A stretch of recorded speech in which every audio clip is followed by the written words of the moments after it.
जय श्री राम। मित्रों, रामचरितमानस का यहाँ तक की कथा मैंने आपको सुनाई है कि भगवान श्री राम और सुग्रीव में अग्नि को साक्षी मानकर मित्रता हो जाती है। उसके बाद का प्रसंग है सुग्रीव का वैराग्य।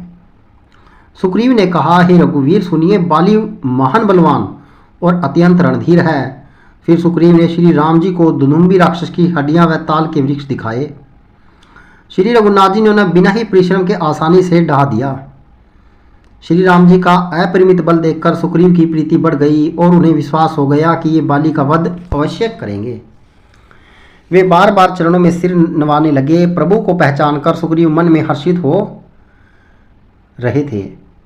जब ज्ञान उत्पन्न हुआ तब वे ये वचन बोले कि हे नाथ, आपकी कृपा से अब मेरा मन स्थिर हो गया। सुख संपत्ति, परिवार और बड़ाई सबको त्याग कर मैं आपकी सेवा ही करूँगा, क्योंकि आपके चरणों की आराधना करने वाले संत कहते हैं कि ये सब सुख संपत्ति आदि राम भक्ति के विरोधी हैं। जगत में जितने भी शत्रु मित्र और सुख दुख आदि द्वंद्व हैं, सब के सब माया रचित हैं, परमार्थ वास्तव में नहीं है।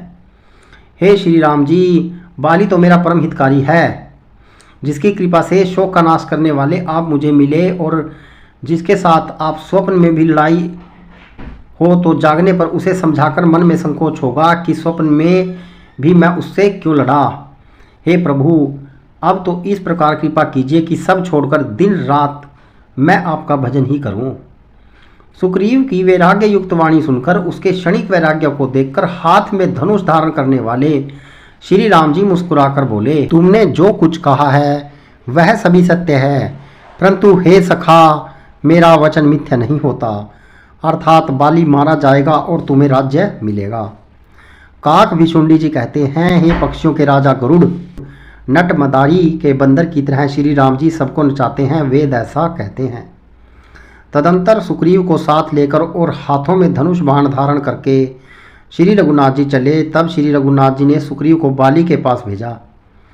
वह श्री राम जी का बल पाकर बाली के निकट जाकर गरजा। बाली सुनते ही क्रोध में भरकर वेग से दौड़ा। उसकी स्त्री तारा ने चरण पकड़कर उसे समझाया कि हे नाथ सुनिए, सुग्रीव जिनसे मिले हैं वे दोनों भाई तेज और बल की सीमा हैं। वे कौशलधीश दशरथ जी के पुत्र राम और लक्ष्मण संग्राम में काल को भी जीत सकते हैं। मित्रों, रामचरितमानस का यह प्रसंग यदि आपको अच्छा लगे तो शेयर जरूर कीजिएगा। जय श्री राम।